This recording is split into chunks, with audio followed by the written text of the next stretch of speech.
Hello, our YouTube followers. This is Deborah Burt Maldonado.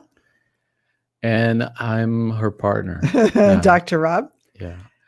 And- I'm Dr. Robert Maldonado. And we wanted to talk about Eastern philosophy and Jung, our favorite topics. Mhm. So We're having a discussion on, we hear a lot of people talk about how, they do therapy, they do even Jungian analysis. And then there's other people that do yoga and they meditate or they're into other spiritual disciplines. And how do they all come together? How do they merge? And Jung was known for being one of those teachers that tried to merge Western psychology with Eastern philosophy. And so we're going to talk today about consciousness, Carl Jung, and yoga philosophy, and how it all goes together, and how actually the way that we teach it in a coaching model will help someone reach those higher states of consciousness that they seek. And we are going to, if there's any questions, we'd love to hear from you as well. So let's start with, I'm going to interview you, Rob. And the first question is, how do you see Jung's work in the context of coaching? Yeah, I've gotten a couple of questions or comments kind of saying, how can Jung be used in coaching, or how can Jung's ideas be used as a coach? We've seen that a lot. Yeah, kind of incredulous in questioning that approach, because they think of psychology as therapy, and they think of working with the unconscious is something that only licensed people can do. Right. The psychology in general is used in everything. It's used in business. Salespeople understand psychology. Marketing is all psychology. Yeah. In the past 15, 20 years, there's been a big push towards positive psychology, which is really not only approaching what we know in psychology of the mind from that clinical perspective of how do we help people with mental health issues, but how can we use it to help educate children? How can we use it to help the workplace? Like in corporations, it's always team building, sales psychology, how to work with people with persuasion, marketing. I mean, all of, how they measure marketing is how are people respond to things, and emotional responses. And it's all based on psychology. And I think a lot of people think that psychology just is lumped into, if you're talking about psychology, you're talking about therapy. You're talking about mental illness, and it's like a doctor. You wouldn't go to a doctor if you weren't sick. So but we want to understand what makes up the human mind and how it works. And human behavior. Now the unconscious question, that is a good question. Like, are you opening up Pandora's box in a sense? And a lot of people are afraid of the unconscious because of Freud's ideas. He kind of painted the unconscious as this place of a lot of repressed wishes and aggression and violence and all kinds of troubling. I think if you work with the unconscious, you're going to unleash the krakens of your psyche, and terrible things are going to happen. Yeah, but which isn't true. No, well, there is something to that. I mean, you don't want to go poking around in there with people that have real psychological problems, mental health issues.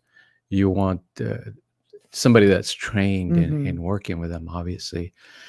But in the general approach, right, of a positive psychology, of a way of helping understand human behavior in general, there's nothing wrong with it. Jung saw the unconscious as the source of creativity. Ideas come from the unconscious mind. We were just listening to an interview with Sir Paul McCartney, and he was saying a couple of his greatest songs, I think it was Let It Be and Yesterday, came through dreams. They just kind of arose from the unconscious mind. Mm-hmm. And so understanding the unconscious is not that far-fetched to understand it and apply it in a coaching model. Mm-hmm. It does require some training, obviously. Yes. And we don't put people out there just to say, let's talk about the unconscious, or let's go into your unconscious. There are specific techniques that we teach that help people structure their experience of the unconscious mind. Yeah, I think that's really important what you just said about structure, because we can get lost in the unconscious. And from what I've read in a lot of the people that follow psychology, a lot of it is mythology and these long stories and client experiences, like client samples and I can't remember. Vignettes, and they're saying, well, Joe had this problem and it's his mother complex, and it's very like clinical and very then also very unstructured as far as how does this apply to me and what steps do I need to take. It's very theory based, and so we have to be careful that we can get lost in the unconscious if we don't have a map to get there.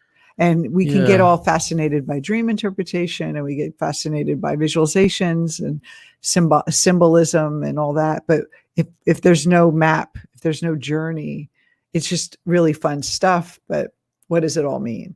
So Jung was very open to that. And when we think about coaching, that's all those elements, dream interpretation, visualization, we can use them as a coaching model. Absolutely. And if you think about the kind of things that people do normally already, normal people. Well, if you think about meditation, it's so widespread now. So many people meditate. You're essentially working with the unconscious mind there. It's just a different model or a different approach, but the aim of it is to work at the unconscious level. It's right. You're not just changing behavior externally. You're going inward. You're looking inward. You're working with emotions. You're working with thoughts. And that's really the unconscious.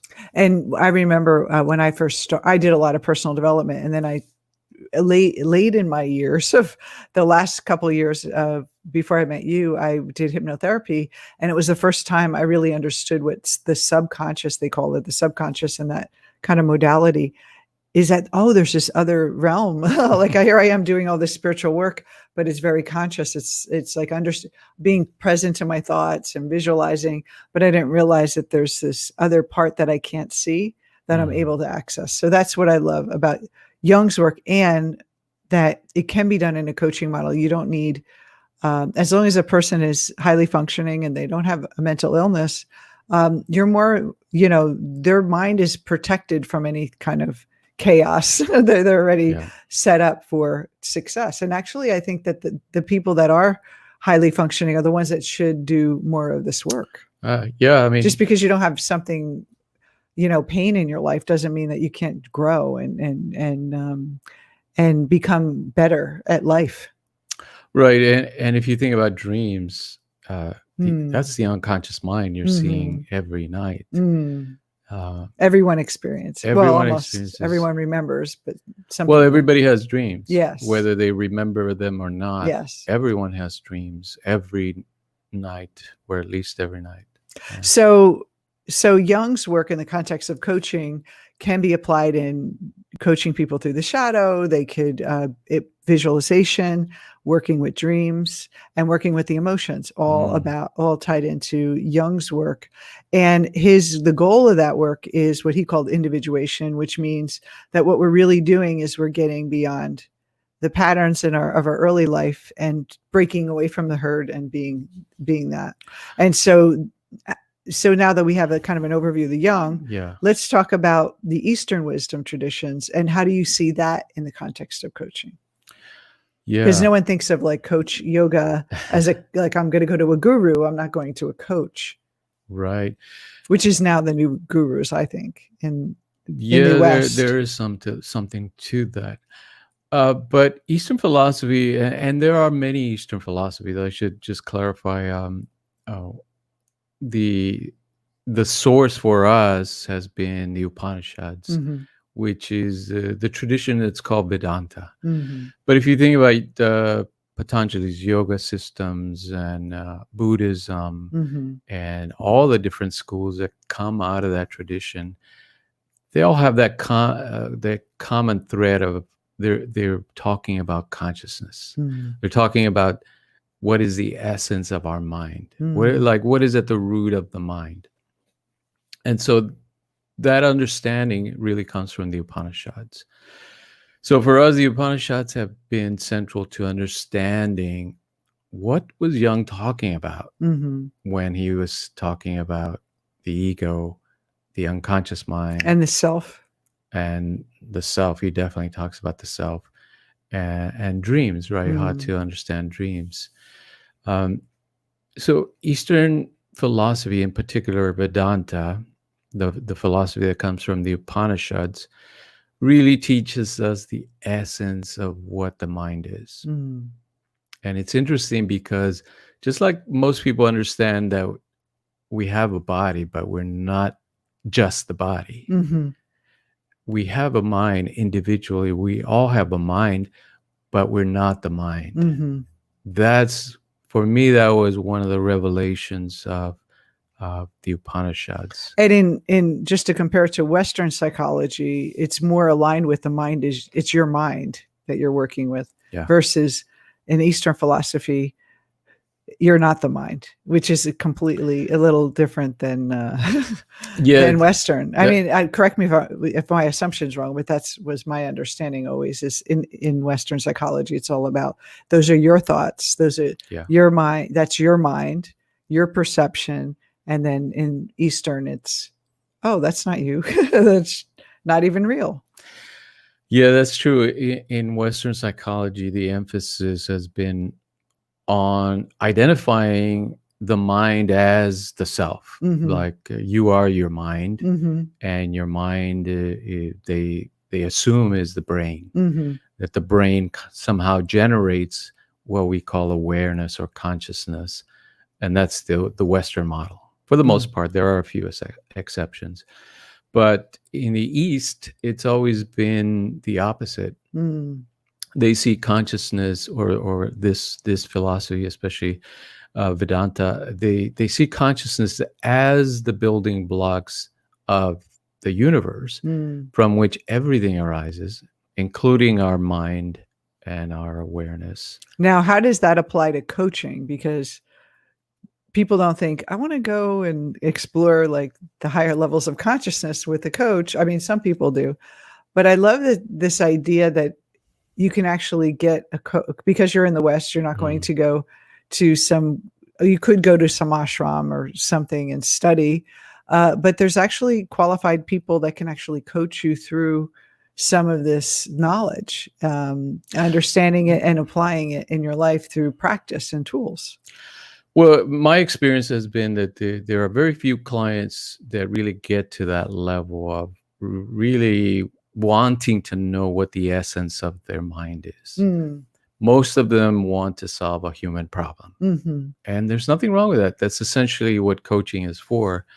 The human problem of relationships, the human problem of purpose and work, and the human problem of the mind, body, and then spirituality, of course. So the goal isn't to just reach consciousness in the Eastern philosophy. It's actually, how do I deal with this human experience? Yeah. And like a lot of people think of spiritual work as escaping the human and renouncing the world, and going and meditating and escaping and not getting caught up in it.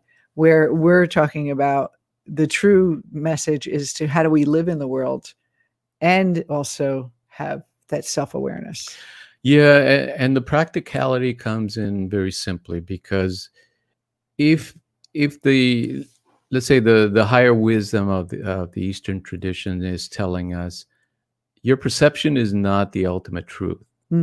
You have a perception, a unique perception, but it's your unique perception that has been conditioned by your past experiences. Now, if that's true, that means that there is a deeper reality that you're not accessing, you're not really seeing, because you're caught up in your own projection, in your own limited understanding based on your perception.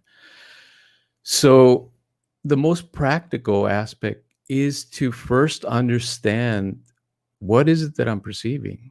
If I want to solve this human problem of relationships or this human problem of work and purpose, but I'm not perceiving it correctly, that's highly impractical, because that you're going to waste a lot of time and energy trying to solve the wrong problem. Whereas if you take a little bit of time, or you work with somebody who understands the deeper implications of what consciousness is, then you're working on the right problem.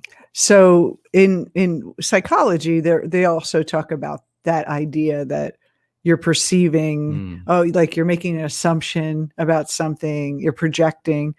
Is that the same, or is that a little different than what you're talking about in Eastern philosophy? Because I think there's cognitive distortions and cognitive bias, and I'm not really seeing what I think is out there through my own psychology, my own filter.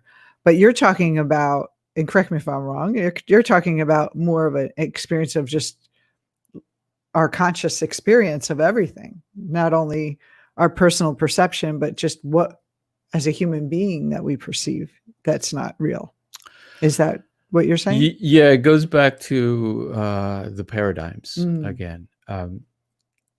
If we say it's a material universe and I'm separate from everything that I'm experiencing, that's a scientific Western perspective. And there's nothing wrong with it. It's led us to create incredible things, as we see with computers and rockets and all these incredible things. But the other paradigm, the Eastern wisdom paradigm, says consciousness is the basis of the foundation of our mind and of the physical universe. That leads us in a very different direction.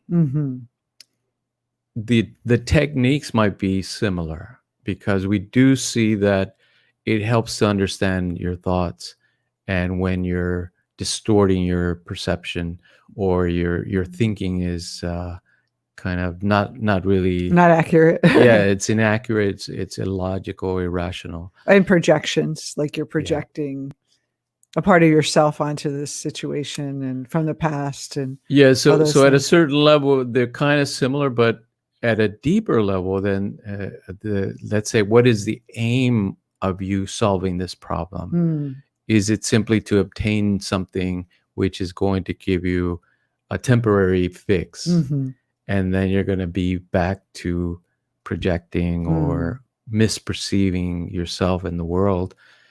Then you're kind of wasting your time. I mean, that's what I mean by practicality. Well, the Western approach is not very practical, because you're always needing another fix. Once you accomplish something, now there's another problem that needs to be solved, or you simply say, I'll be happy when I get to the next level, and that day never comes. Yeah, a lot of coaching is about goals, reaching goals, which is great. We want to have goals, and but we also want to have like not much coaching out there is about what we're going to talk about next, is individuation or self-realization. It's more, how do I reach my goals? How do I heal the past? Maybe there's some therapy in there. Sometimes that's not really supposed to be coaching, and you're just trying to survive. And that, I think the Western, if you look at Western psychology, apart from Jung, but Western psychology is based on survival. More about survival and how do I cope and how do I manage my mind. The East is not about survival. The East is about transcendence and about understanding our greater self. And that's where I feel like Jung and the Eastern philosophy merge, is because Jung does break away. He doesn't see anyone as broken. He sees them as, this kind of patterns that you're meant to go through and individuate from. So let's talk about that. I know you love dream work. And so, how do we understand dreams or their function in both Jung psychology and Eastern philosophy? Because there's people that teach dream yoga, there's people that teach Jung, and someone Yeah. mentioned, "I never dream." We all dream. We dream every night, at least 5 dreams a night. So you're missing out if you don't remember. So really quickly, write down a piece of paper every morning, to get a pen and paper and write down what the first thing that comes to your mind every morning. And what will happen is your mind, in that semi hypnotic state, will start to recall the dream. And so you have to do it a couple of days, and then all of a sudden it'll kick in. So you definitely want to recall that you're missing out like 90% of the information that can change your life. So definitely find a way. And also, you and I talked about, if you can wake up naturally, you're more apt to remember your dreams than if you use an alarm clock, because your alarm clock kind of pulls you out of that state, and you don't gradually wake up where you can have that recall happen. Yeah. They have those Zen alarm clocks you can use. It's like really, I have one of those alarm clocks that go really slow. I'd go back to sleep. But no, they start off really light, and then they gradually wake you up, versus that from the 80s. Okay, so how does dream work work? How does dream work work in this whole philosophy? Yeah, so Jung was really obsessed with the unconscious. I mean, to write so much, he's got volumes and volumes of these books on the symbolism that's coming from the unconscious mind. Dream work was really important to him, primarily through his work with Freud. Freud wrote the kind of the definitive book as far as Western psychology on dream interpretation. Now, this was right at the turn of the century, 1900, the interpretation of dreams by Sigmund Freud. So Jung was fascinated, and he learned a lot about the unconscious mind from Freud. But Jung took it a lot further, because his knowledge of world religions and mythology really lent another layer to the symbolism that he saw in the unconscious mind. And Freud saw a lot of the symbolism. He saw it as more of on a personal level. They're related Very to your much so. personal things that you're repressing, and the Oedipal complex. Yeah.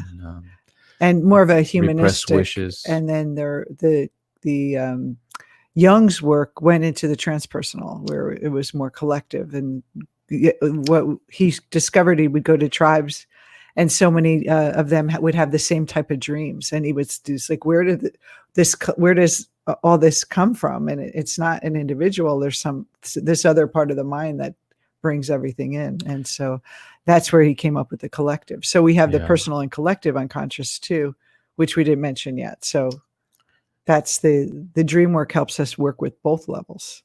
Yeah, absolutely. So there's a rich tradition in analytical psychology, which is Jungian psychotherapy. There's a rich tradition of dream interpretation that goes beyond the personal. Like you said, it goes really into the collective unconscious. And the collective unconscious, Jung saw it as, again, that source of religious, spiritual symbolism, but also kind of the repository of all our human experiences, our ancestral experiences. And so the deeper you go into dream work in the Jungian model, the deeper you're going into the collective unconscious. You're going way past your personal experiences and tapping into something much deeper, like almost like an encyclopedia of all these symbols that have come through the generations. One interesting thing, I always see that people will come to us and they'll have no knowledge of some Greek myth, and they'll get dreams that reflect Odysseus or Persephone, and like just different aspects of those myths, even just just doorways into different religions and rituals that they would do. And how would they find that information? So we must be connected to something deeper. And isn't that, now going into the Eastern, isn't that what we're really trying to attain, is that we're trying to go beyond just our personal experience of life, and we want to bring in these other elements. And so how do you see that the dreams in Eastern philosophy, the dream yoga that people do, how do they mix with the Jungian dream interpretation? Yeah. Well, first the differences, and there are some kind of glaring differences here. Yeah. In the East, as far as I know, I mean, like I said, there's a lot of different philosophies. I'm primarily talking about the Upanishads and Vedanta. There is not that tradition of dream interpretation at the individual level. In other words, Jung, for example, if you started to work with him individually, he would essentially ask you to recall your dreams so that you could start to see your own shadow. What is your unconscious conditioning around your mother, your father, your early experiences? All that was going to come up at the first layer of the unconscious dream work, because the individuation process is really meant to bring that out first. So well, it's the first. It's almost like you can't get to the middle of the cake without cutting through the top layer. You have to go through it, and so it's like the outer going deeper within ourselves. Yeah, and so I don't see that in Vedanta or the Upanishads. They go straight for the jugular. They go straight to. We know there's this dream state that we enter every day, or every 24-hour cycle. We go into a dream state and we experience these beautiful hallucinations or terrifying hallucinations sometimes. But they want to know, what does the state of mind mean? Not so much what particular dream you had, and what does that related mean to your life. It's more kind of ideas of what the consciousness of it is, the experience as a whole of being in that state. Yes. And what does that mean? Now, in other traditions like Tibetan Buddhism, you do see a rich tradition of dream yoga, where they're actually using lucid dreaming to consciously create lucid states in the dream state. Now, lucidity, for those of you who don't know about lucid dreaming, it is a combination of both our waking state and the dream state. So if you can imagine having this waking state that you have right now, but in the dream state. Like that movie Inception. You're awake inside the dream. Yeah. And you're consciously moving in this world, a dream world, and you're awake in it, which has a different kind of experience than in the physical, or what appears to be material world. Is that there's more rules and there's more gravity and all these structures, where in the dream state you could fly, you can go through walls, you could meet relatives that have passed. I mean, you could do whatever, you could meet famous people, you could be someone else in the dream. So there's a lot of more experiences that can happen. And I always find that when I'm in those states, that state of mind itself, I could see why they want to go there, because it gives you such a high when you wake up. You just feel this, it's like you bring a little bit of joy, like this abiding joy, this beautiful joy that's within us on the deepest level, back to the surface. It's almost like retrieving, like they say that you're sipping the nectar of immortality. You get it. It's a conscious experience when you wake up. You have that lightness and that, it's a feeling of invincibility, almost like this really wonderful natural high. And so I could see why they would want to create those states. But if you don't know why, what that state is, and why you'd want to be in that state, and that would be the challenge. Right. Because in the West, I guess in the 80s or maybe earlier than that, Stephen LaBerge started to study lucid dreaming in the lab, and his work is really incredible. He found out people can signal from the dream state to the experimenter that when they're in a lucid state, asleep, by shifting their eyes. And of course, they're hooked up to electrodes, so the examiner could read when the dreamer was signaling that, yeah, I'm awake. Yeah, I'm in the lucid state and I'm dreaming. A lot of that work has been primarily focused on creating the lucid state for personal experiences. Now, there's a difference in Tibetan Buddhism. Dream yoga was primarily to recreate meditative states of mind.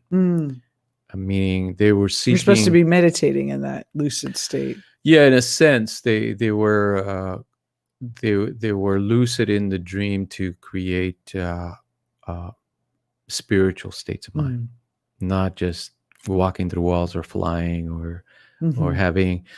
Some people are starting to use lucid dreams in the West in therapy, for example. If you have a phobia, well, now if you're lucid, you can essentially create a virtual reality where you can face your fear with the understanding that it's a lucid experience. It's not.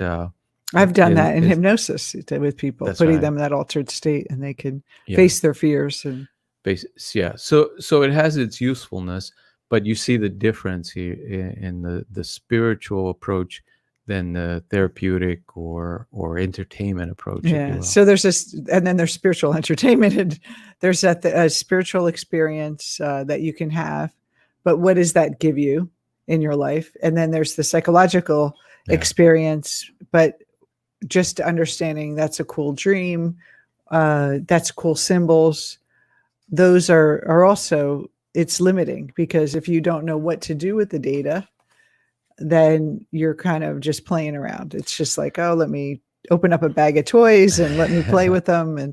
And so I see that people forget, what is the goal of the Western, in the West, the goal of personal development has two different levels. Like one level is to bring someone who has mental illness to normal, the therapy model, which is there's something wrong with the person. They have anxiety, depression, and even serious illnesses. And how do we repair them? How do we work with that mind to get it to function and cope in the reality?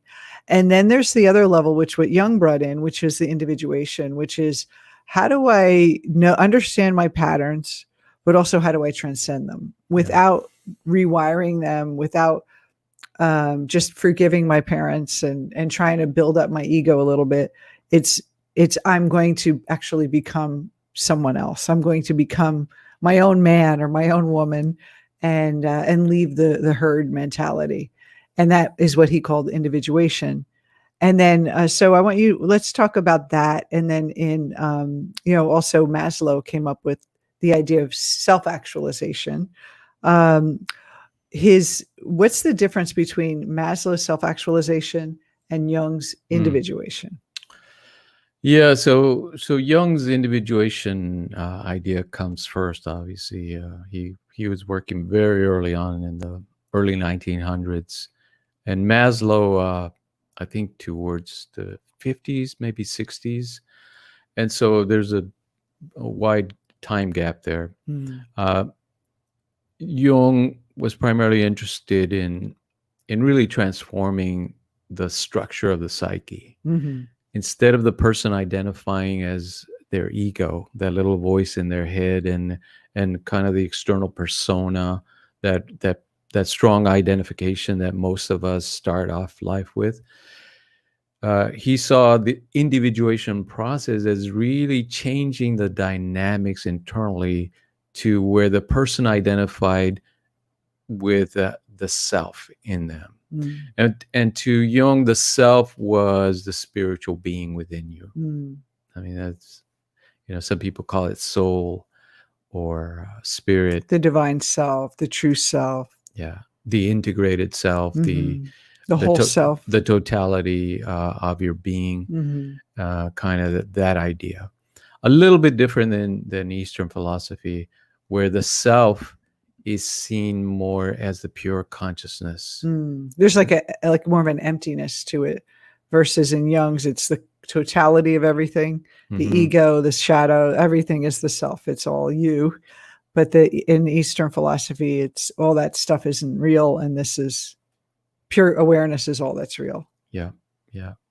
And so when we talk about and Maslow, sorry, I was going to get into Maslow. So then Maslow, you see his work kind of more at the social level. So he's looking at general patterns in human development, and of course we all need safety. So his idea was that you're not going to be thinking about poetry or love when you don't have enough to eat. Yes. You don't, or that you're heartbroken and you're just, well, I guess you think of love then, but you're just kind of like you don't have any motivation. Yeah. Or you're sick.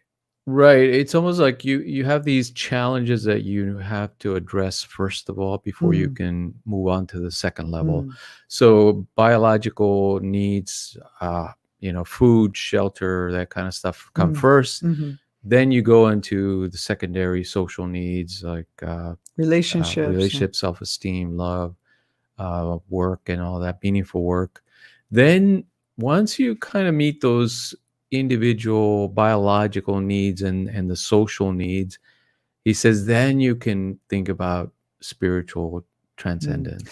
It's really interesting because I see a lot of people go through a spiritual crisis and they want to jump ahead to that self-realization and they want to bypass all building blocks. And if you ever go into a hospital and watch the emergency room, of course, there's a lot of things happening. You have a broken leg and you get in a car, so you have a broken leg, but your heart, the first thing they check is your vitals. Like they know you're not going to die of a broken leg. They want to figure out, how do I make sure this person's alive? They work on the core first, and then they go to the extremities where then they can do all those things. So it's the same thing with us. We have to first of all survive in order for us to have those experiences. We have to have a safe place. We have to have a body. We have to feed ourselves, just the basic needs. Then we can go on and reach those enlightenment. What I see happening especially in the coaching industry, is that a lot of people are in that desperate, like, I need shelter and a job, and kind of that the survival mind. And they're trying to use the spiritual. If I get self-realization or self-actualized, then I can create whatever I want. And that's kind of, no, you have to get the basics, and you can use the higher knowledge to get there, but the self-realization isn't going to take care of the survival if you haven't taken care of the survival of yourself. So they build upon each other. Do you want to comment on that? Do you agree? Do you what's your basic premise? Well, this idea that people are in crisis in their life, and they're trying to jump to enlightenment before they have dealt with their regular need. Right. Spiritual bypass. Yeah, that's a common error. And I think I see that in both the Western and the Eastern approaches, is that not that they teach that, but that people use it for that. It's like, it's an escape, like spiritual entertainment. Yeah, because as Jung saw it, spirituality is a basic human need. But in the West, we often neglect it or even deny it. There's a lot of people that are actively denying that we need any kind of anything else besides our scientific understanding of biology and our brain. And there's nothing wrong with that. I guess you could live that way. But you're throwing out some of the best stuff of our human experience, mythology, the idea of transcendence, the idea of other realities existing right here, Mm-hmm. and that we might be able to perceive through altered states of consciousness or through higher states of consciousness and awareness, and you're throwing all that out just to, I don't know, to understand, ourselves as just as biological beings.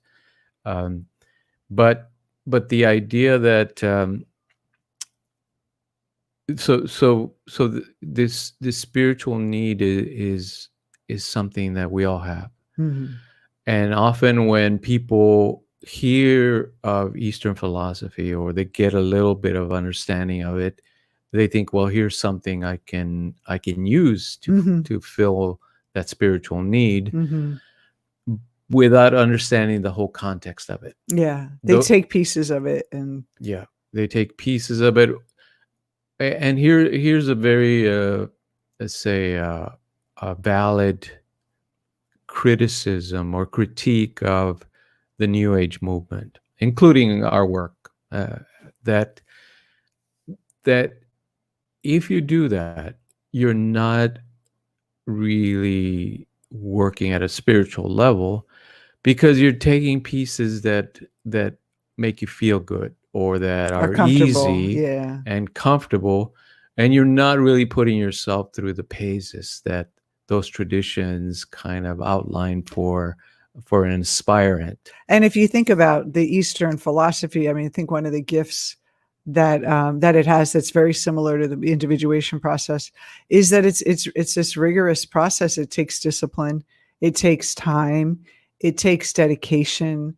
It's not, I'm going to put a vision board up and get a mansion or a boat or whatever we want, or my soulmate's going to pop in, without doing the hard stuff. Like, and it doesn't have to be super hard, but it doesn't. I think people try to make it, if it's, there's a conflict or if there's resistance, they make it that they're doing it wrong. It should be easy. And both in the East and the West, we want to approach both of them as the way it works is discipline.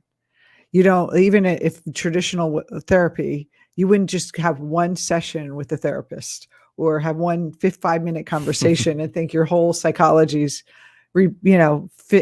figured out and that's it. So this idea that quick fix mentality, I think that infuses in the West, that you don't really get in the East. The traditions that the East passed down were about discipline, studying for decades with the guru.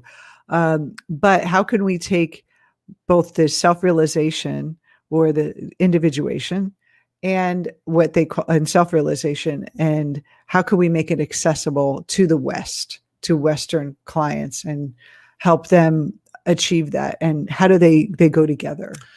Yeah, and we're lucky in that regard, is that we have access to both. Now we have access not only to the psychodynamic theories of Freud and Jung, and Adler to some extent, but the modern kind of neuroscientific understanding of the brain and what is now called the mind body, the interaction between the mind and how our body experiences the world, and illness and wellnesses. So that knowledge combined with self-realization, meaning what is the nature of consciousness, and ultimately what is the nature of this reality? Because if it is true that it's a conscious universe, that we're essentially living in a conscious universe, very much like a simulation, like a computer simulation, but it's a living process. In other it's words, like an organic computer that we have in our mind that creates this world. Yeah, that is an incredible proposition there, and to explore that idea in a direct way, right? Because the Upanishads say that they're not asking you to believe anything. They're not about believe God or believe in the scriptures. Change your beliefs. Nothing like that. They're saying experience it for yourself directly through meditation, through introspection. But here is the plan, right? Here's the Here's what you can expect to see, but test it for yourself. So bottom line, how would you describe individuation and self-realization? What would you, in one sentence, or maybe two? Oh, yeah. How would you just sum that up for people that don't know what individuation or self-realization is, or they've heard the terms and they're kind of, because I hear self-actualization, self-realization, individuation. What does it mean to you? Well, I think there are two levels to it. Self, as in your individual self, self-development, like people talk about it here in the West. It definitely, let's say, if we use the best of the Jungian psychology, then that takes on the meaning of really developing your full potential from the inside out and tapping into the unconscious resources that are there and bringing those forth into awareness in a conscious way. So individuation, what does that mean? It means that when we become conscious of the patterns that were stored with us early in life, we then can choose to be free of them. Absolutely. And so that's individuating from the herd mentality. The herd or the conditioned mentality. Yeah. And the reason why we call it herd is because your parents didn't just make up how to be a human being. They got it from everyone else around them, their parents, every generation after generation, society, culture. So there's a lot of influences that influenced your parents to tell you how to be a human being.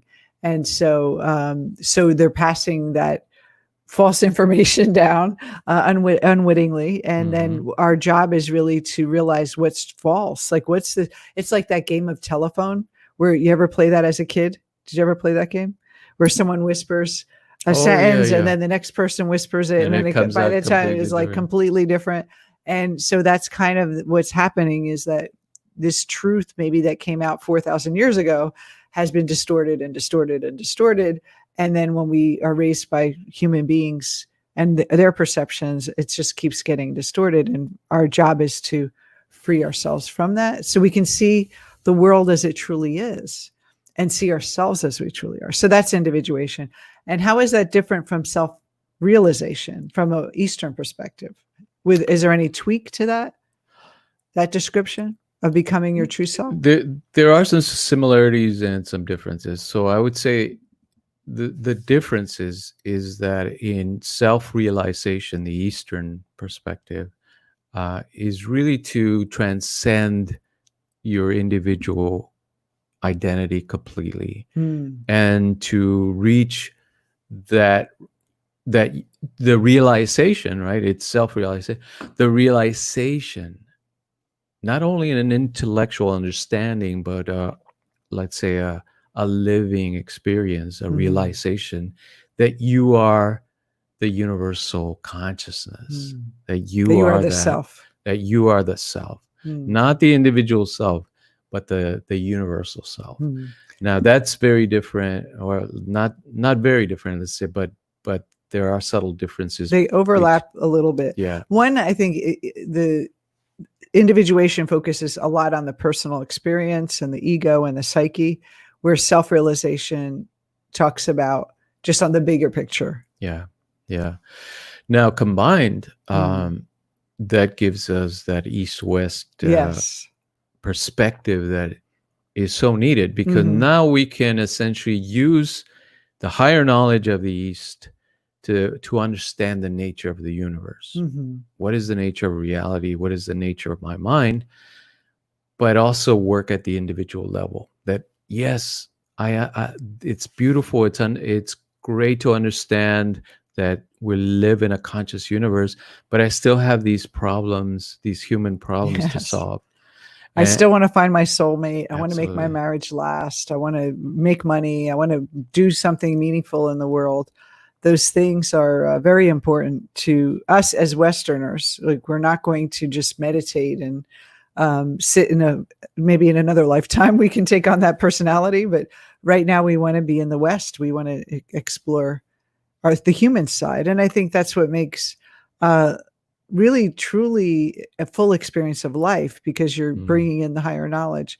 I also think that when we understand the nature of reality, we can really start to create, in the Western sense of the material things we want, with the right understanding. Yeah. If we don't understand the nature of reality, it's like if the world, we act like the world is flat, it's going to be a different sailing experience than if you know the world is round. And so your mechanisms are all going to be altered based on, how do I navigate life if I think everything's a material world and everything is separate from me? How do I navigate life if I feel like everything is within me, the power is within me, that these, a lot of these new age teachers will talk about, like, oh, you can have anything you want and you're unlimited. But what does that mean? And how do we have a direct experience of that versus just hearing it and saying to myself in affirmations, I am unlimited. I can do anything I want. That's great, but you want to feel it in your heart. Yeah. And I think when I started to really understand how to create my life, it was when I understood the mechanism I was actually working with. I had a direct experience of it. It wasn't just the happy, quote book that Facebook and the memes that you see and Instagram quote. It's actually, I really get what this is about now. And that's really where you can make big changes in your life.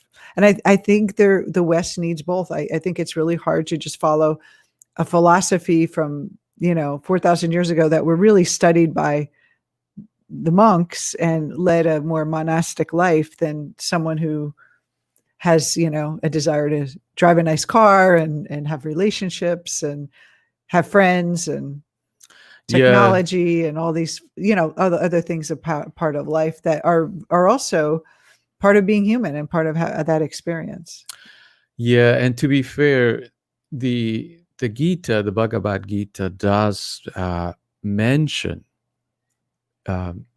Krishna is explaining to Arjuna, his pupil, that there is a way to work in the world, not to go run off to the forest and meditate, but to stay and do your part in the world and also reach that spiritual self-realization. And so there is... They talk about it. Yeah, there is a philosophy in there that corresponds to what we're doing, which is approaching our human problems not as things to run away from or to get rid of, but as a way of working with our mind. In other words, that approaching these human problems in this way is going to help us reach self-realization. And the tools that we use, the emotional tools that we use to work with the shadow work in Jung are the same ones that they recommend in Eastern philosophy, which is actually moving toward feelings, moving toward opening them up and not running away from them, not trying to get rid of them, not trying to get rid of the symptoms. The symptoms are really the path to change. And also in the Upanishads, one of my favorite quotes was this idea that there are two birds sitting in a tree. One bird eats the sweet and sour fruits of life, while the other bird watches in non-attachment.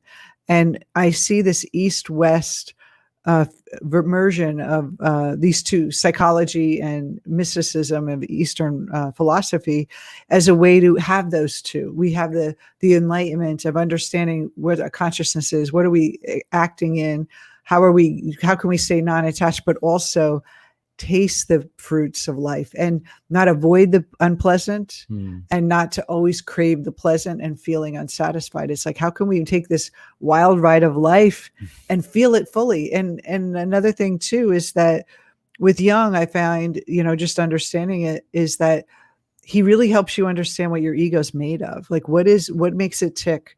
Why do we have these experiences? Why do we keep bringing these same people into our life?